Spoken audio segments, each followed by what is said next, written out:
신라 수의전 아도 이야기. 불교를 전하려다 죽임을 당한 한 남자의 이야기 들어보셨나요? 여러분, 신라의 불교가 처음 들어왔을 때 어떤 일이 있었는지 아시나요? 오늘은 최치원이 기록한 신라 수의전에 나오는 충격적인 실화를 가져왔습니다. 고구려인 아도, 그는 왜 목숨을 걸고 신라의 불교를 전하려 했을까요? 그리고 그의 최후는? 지금부터 1700년 전 신라 땅에서 벌어진 비극적인 이야기를 시작합니다. 아도의 등장. 때는 서기 3세기 신라 미추왕 시대입니다. 당시 신라는 토속신앙이 지배하던 시대였어요. 사람들은 하늘과 땅의 신을 섬기고 조상신에게 제사를 지냈죠. 불교? 그런 건 들어본 적도 없었습니다. 그런데 이때 한 남자가 나타납니다. 바로 아도입니다. 아도는 고구려 출신이었어요. 하지만 그는 단순한 고구려인이 아니었습니다. 그는 멀리 중국 위나라까지 가서 불법, 즉 부처의 가르침을 배워온 사람이었죠. 여러분, 당시에 중국까지 가서 공부한다는 게 얼마나 대단한 일인지 아시나요? 지금처럼 비행기 타고 몇 시간이면 가는 게 아닙니다. 목숨을 걸고 수개월을 걸어서 온갖 위험을 무릅쓰고 가야 했던 시대예요. 그런 고생을 하면서까지 아도가 불법을 배운 이유는 단 하나였습니다. 이 가르침을 우리 민족에게 전해야 한다. 바로 이 확신 때문이었죠. 신라로 향하다. 아도는 결심합니다. 신라로 가자. 왜 하필 신라였을까요? 자신의 조국 고구려도 아니고요. 최치원의 기록에 따르면 아도는 신라의 불교의 씨앗을 뿌릴 운명이라고 믿었다고 해요. 어쩌면 고구려는 이미 불교가 전해질 준비가 되어 있었고 더 어렵고 보수적인 신라야말로 자신이 가야 할 곳이라고 생각했을지도 모릅니다. 드디어 아도가 신라 땅을 밟습니다. 그는 미추왕을 아련하기 위해 왕궁으로 향했어요. 손에는 불경을 들고 가슴에는 부처의 가르침을 품고요. 전하, 저는 위나라에서 불법을 배워왔습니다. 이 가르침은 백성들의 고통을 없애고 나라를 평안하게 할 것입니다.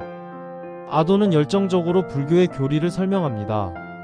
자비, 해탈, 윤회, 인과응보. 모든 생명은 평등하며 선한 행실을 통해 고통에서 벗어날 수 있다는 혁명적인 사상이었죠. 하지만 미추왕의 반응은 냉담했습니다. 거부당한 진리. 그것이 무슨 소용이 있는가? 우리에게는 우리의 신이 있다. 왕실과 귀족들은 아도를 경계했어요. 당연했죠. 불교는 기존의 권력 구조를 위협하는 사상이었으니까요. 신라의 지배층은 자신들이 하늘의 자손이라고 믿었습니다. 성골, 진골 같은 골품 제도로 신분을 나눴고요. 그런데 불교는 뭐라고 하나요? 모든 생명은 평등하다고 하잖아요.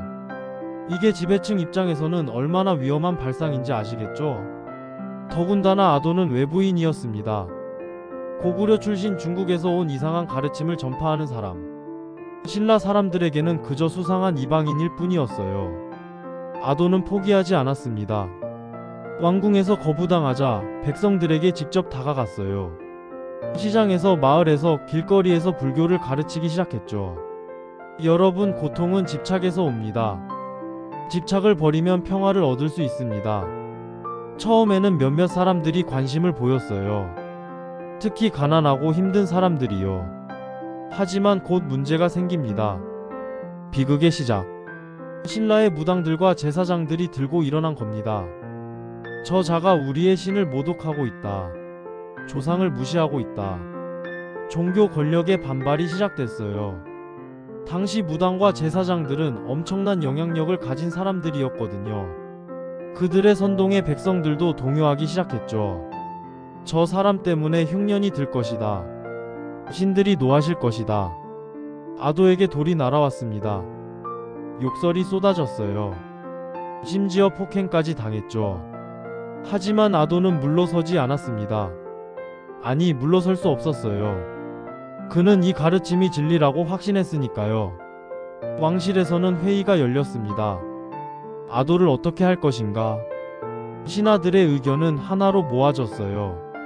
저자를 제거해야 합니다. 더 이상 방치하면 민심이 흔들립니다. 미추왕은 고민했을 겁니다. 아도가 나쁜 사람은 아니었거든요. 단지 새로운 사상을 전하려 했을 뿐이죠. 하지만 왕으로서 그는 선택해야 했어요. 아도의 최후. 결국 체포령이 내려집니다.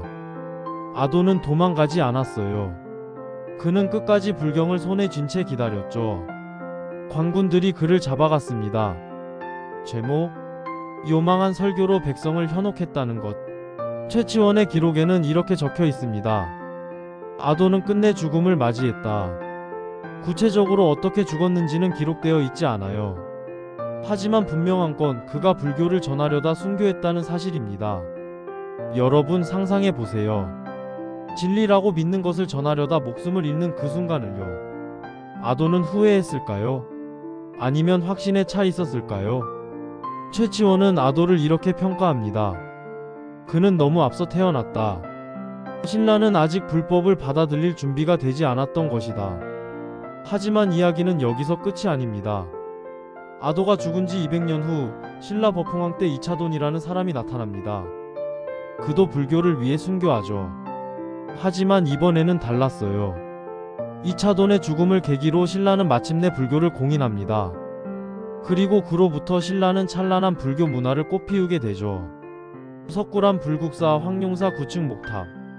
우리가 아는 신라 문화의 정수는 모두 불교에서 나온 겁니다. 만약 아도가 없었다면, 그의 시도가 없었다면 어땠을까요? 역사학자들은 말합니다. 아도는 실패했지만 그의 씨앗이 200년 후에 싹을 틔웠다고요.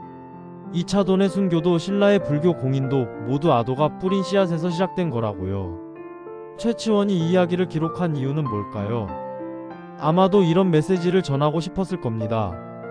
진리는 당장은 거부당해도 결국에는 빛을 본다. 아도는 실패한 전도자였습니다. 하지만 동시에 위대한 선구자였어요. 여러분은 어떻게 생각하시나요?